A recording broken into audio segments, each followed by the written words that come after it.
não parar, não precipitar e não retroceder. Então dizer para esse cara, sabe quando nós vamos parar? Nunca. Nunca na sua porca vida. Né?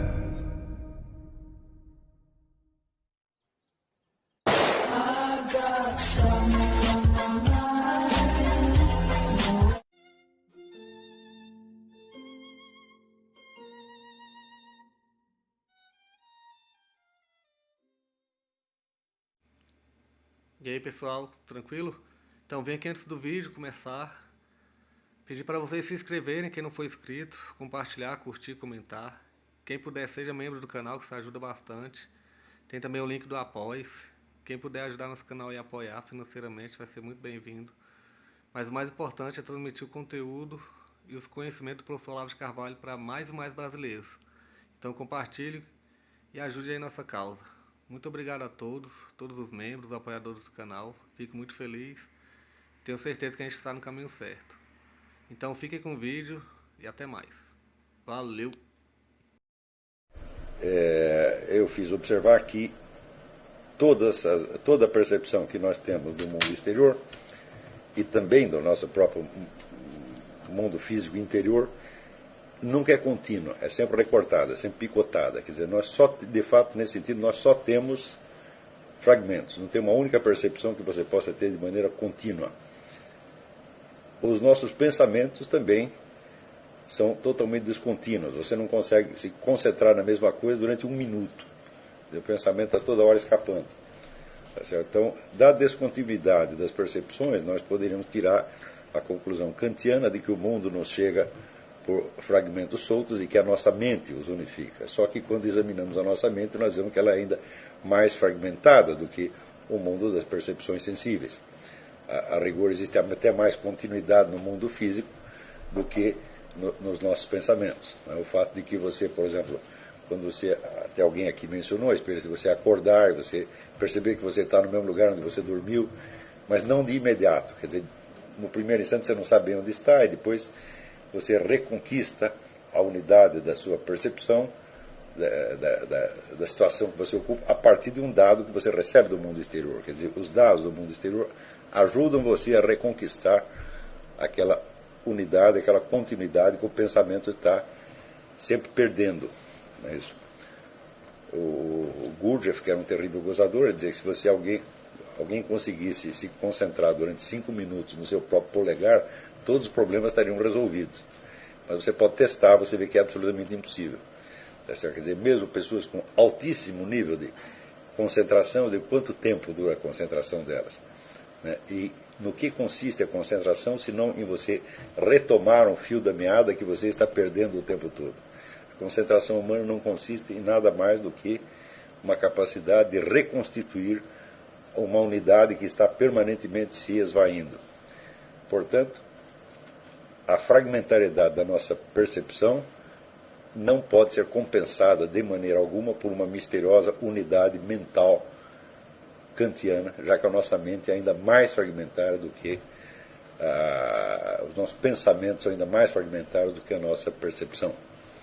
Mas, quando nós começamos a estudar lógica, você vê que todos os conceitos lógicos, os conceitos com que nós operamos em lógica, são conceitos separados, quer dizer, são substâncias individuais às quais você dá um nome, tá certo? E depois você conecta, tá certo? Através do verbo ser, né?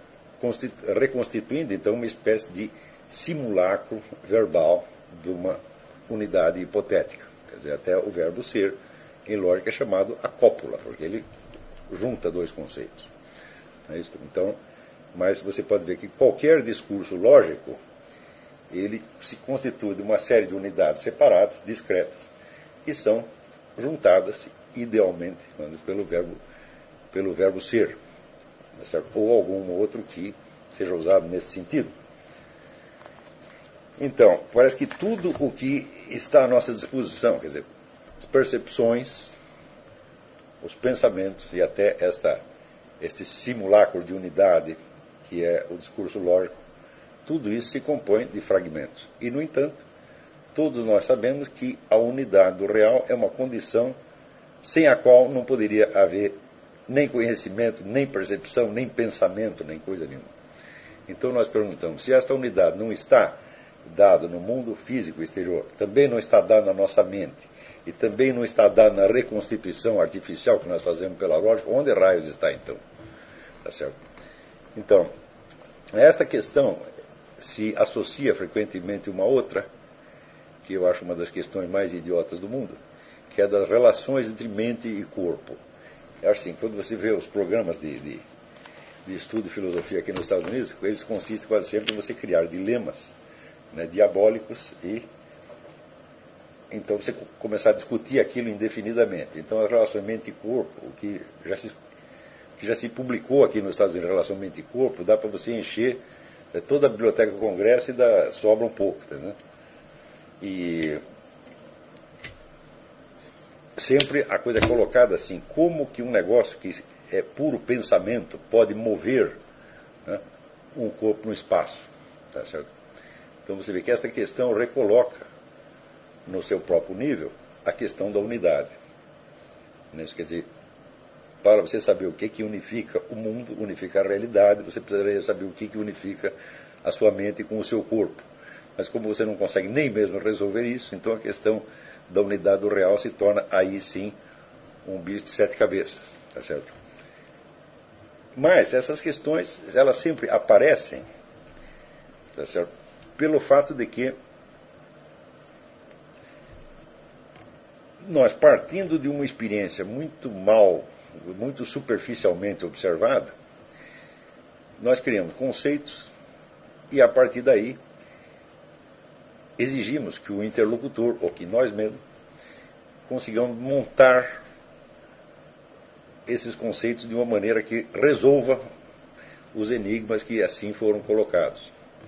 É um procedimento extremamente artificial e artificioso. Muitas questões que nós colocamos em filosofia, elas podem ter respostas, mas você jamais encontrará respostas para ela na base da discussão ou da argumentação. Isso é impossível. Quer dizer, quanto mais você argumentar, mais a questão vai se complicar. Tá certo? Então, o que nós temos que fazer é recuar dessa discussão para uma apreensão intuitiva mais exata do que está se passando. Tá certo? Ainda que esta apreensão não consiga se expressar verbalmente de maneira muito clara.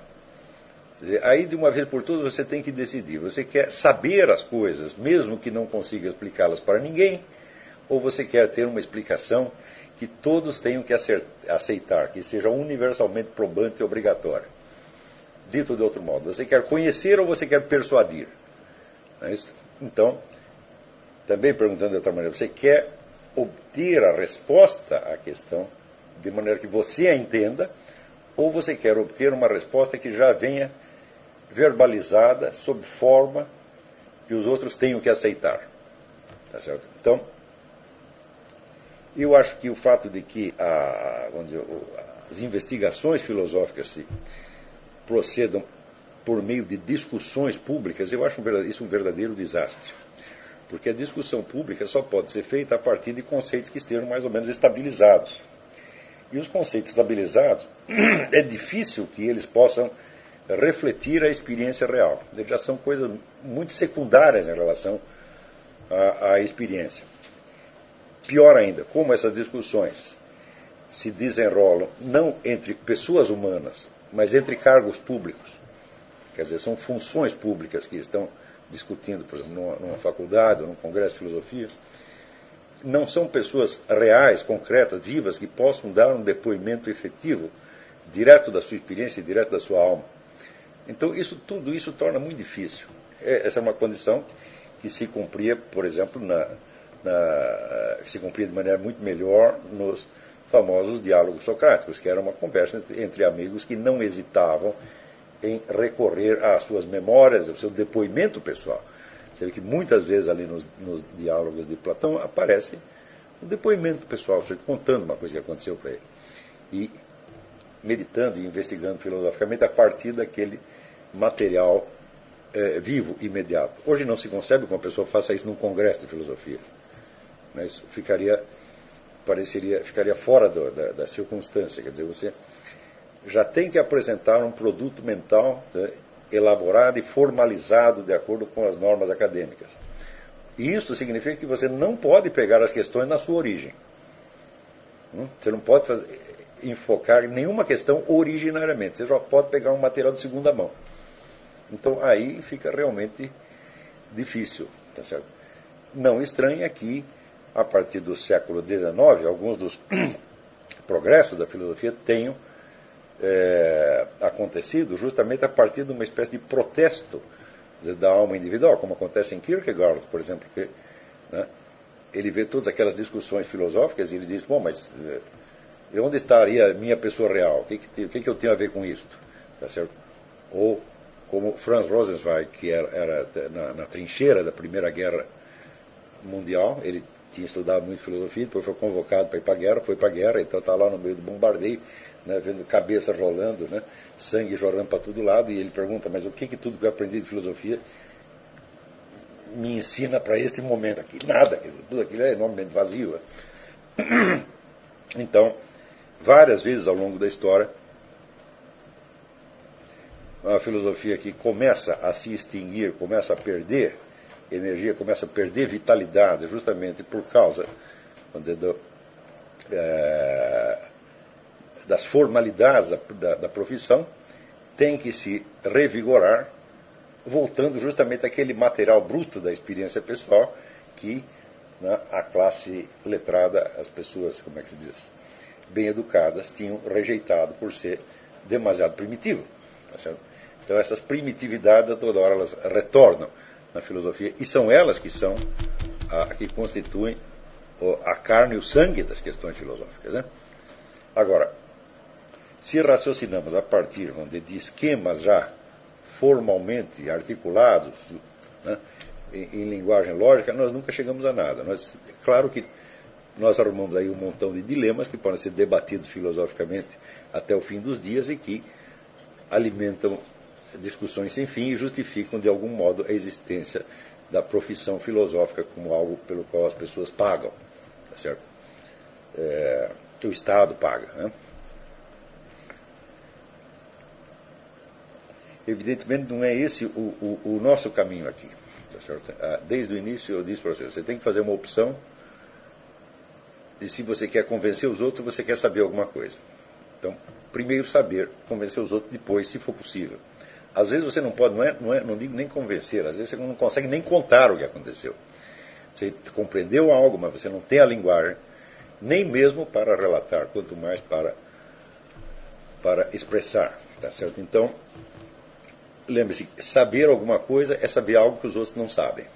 Tá certo? E se você não aceita, vamos dizer, a solidão de saber o que os outros não sabem, ou de saber algo que só dificilmente você poderá explicar, então é claro que você não foi feito para a filosofia, mas você foi feito para o debate filosófico universitário, né, que é uma coisa completamente diferente.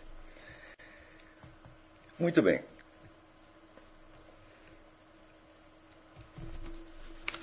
Quando nós colocamos essa questão da unidade do real, ou mesmo da unidade entre nossa mente, entre aspas, e o nosso corpo, entre aspas também, nós precisamos nos lembrar da circunstância histórica, social, cultural concreta na qual nós estamos colocando esta questão. Este ambiente, este meio sociocultural no qual nós colocamos a questão e no qual, em cujo vocabulário, em cuja linguagem pública nós buscamos os instrumentos verbais com que nós vamos nos comunicar, esse ambiente foi definido pelo advento de uma nova modalidade de ciência por volta da Renascença, com Galileu, Descartes, etc., etc. Os preceitos que foram, então, adotados universalmente, pelo menos no Ocidente, como obrigatórias para todas as discussões que pretendam ter alguma validade científica, eles determinam não só, vamos dizer, a cultura ambiente, mas eles determinam a forma da nossa psique, ou seja, a nossa autoimagem é feita com instrumentos que nós pegamos da cultura existente. Né? E para esta cultura só existem dois tipos de realidades. Existe, por um lado, as coisas físicas que você observa no espaço, E em cima delas, ou ao lado delas, ou embaixo delas, existem os pensamentos humanos. É só isto que existe. Então, existe de um lado o corpo, do outro lado a mente. Isto é tudo. Da mente saem as produções culturais, as criações culturais, né? As instituições e, inclusive, as religiões. Tudo isso é produto da mente humana. Tá certo? Se a cultura é assim, você é educado também nesta base. E cada elemento que você recebe, cada informação que você recebe já vem moldada segundo este critério. Então, todo mundo aprende logo a distinguir, tá certo, entre o que foi uma percepção física, percepção corporal, e o que foi um pensamento que ele teve. Não é isso? E não tem aí uma terceira alternativa, não há mais nada além disso. Tá certo? Isso quer dizer que a alma, a forma da nossa psique, é determinada por este padrão cultural recebido. Porque isso está aí já vai fazer 4 séculos. E isso impregnou o sistema educacional, a mídia, a linguagem pública, as artes, o cinema, o teatro, a pintura, etc. Tudo foi determinado, vamos dizer, pelo que se chama a cultura moderna. E não adianta você pensar que você é uma pessoa que está imune à cultura moderna, que a cultura moderna existe só na praça pública, e que você está livre dela. Você não está de jeito nenhum, porque você não tem outros instrumentos. Aquilo que você não tem linguagem para expressar, você acaba perdendo. Quer dizer, as impressões mais sutis que você tenha, que você não consegue verbalizá-las e fixá-las de algum modo, elas se perdem.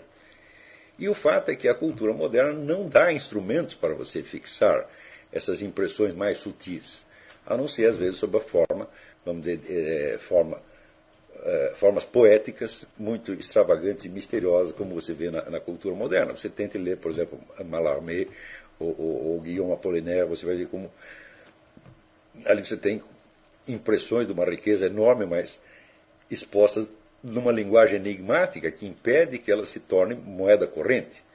Quer dizer, só para você entender um poema de Mallarmé, você pode gastar semanas. Tá certo? Então, esses enigmas, essas obras de arte enigmáticas, elas também têm um lugar na cultura, mas elas são compreendidas como expressões de mentes peculiares. Então, Mallarmé tinha lá uma cabeça muito diferente dos outros, então ele via as coisas assim. Então, tudo aquilo que está ali também é produz da mente humana. Ora, então quer dizer, você só tem 2 coisas. Você tem um corpo e você tem uma mente.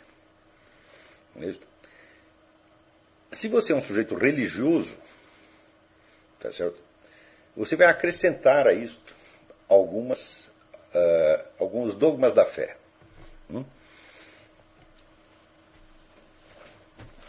E você vai acreditar que além do corpo e da mente existe em algum lugar inimaginável, numa dimensão inalcançável, tá certo? Um ser chamado Deus, que se constitui de puro espírito e que miraculosamente, sublinham miraculosamente 10 vezes, interfere no mundo físico. É isto? Então, você não tem a menor ideia de como Deus faz isso. Então, a dimensão do divino passa a ser a dimensão do inexplicável. Então, existem 3 coisas. Existe o corpo, existe a mente e existe o inexplicável. Como o inexplicável é inexplicável, ele muito menos é passível de prova, tá certo? Então, só resta você apelar a um treco que você chama a fé. Então, por fé, você acredita no inexplicável. Então, isso é a vida do mundo moderno. Ou você é um cidadão ateu, agnóstico, materialista, que acredita que só existe corpo e mente, se existir a mente, porque às vezes até tenta reduzir a mente a uma função do corpo. Quer dizer, os pensamentos seriam um produto do cérebro. Quer dizer, na mais rica das hipóteses, você acredita em corpo e mente. Quer dizer, você é um dualista. E para algumas pessoas existe uma terceira dimensão que é o inexplicável, que ele chama de religião e fé. Eu digo, olha, para mim tudo isso aí é um hospício. Tá certo? Então, se nós olhamos, vamos dizer, por exemplo,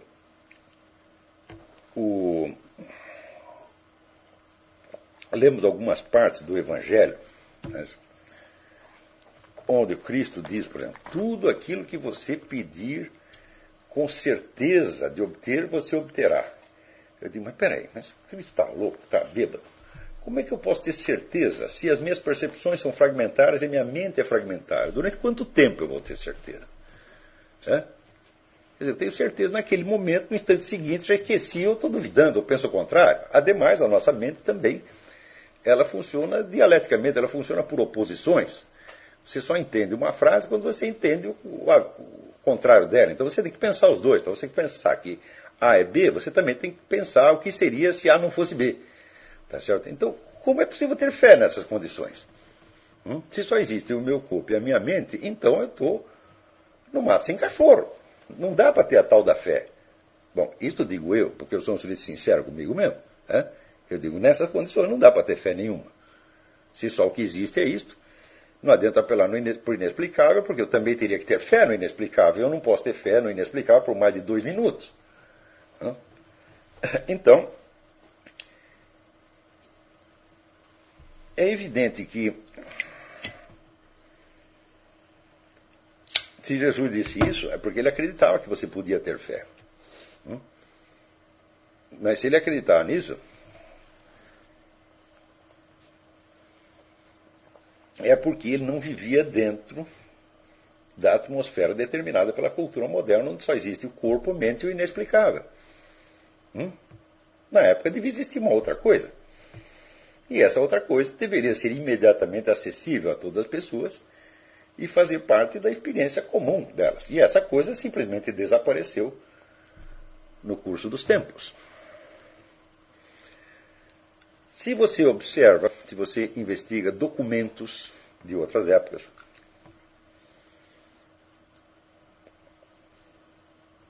você vê que quando as pessoas, qualquer pessoa, usava a palavra eu,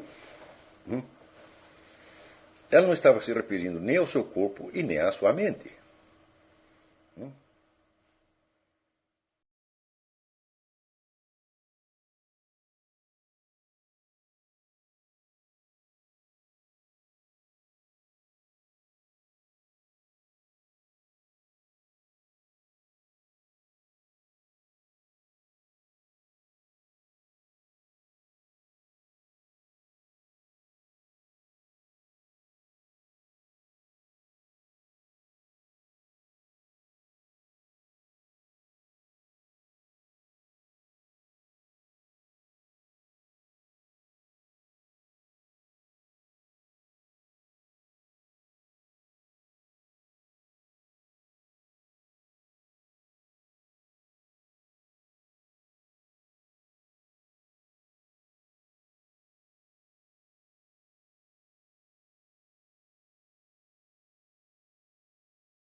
Chegamos a mais um final de uma aula, de um vídeo.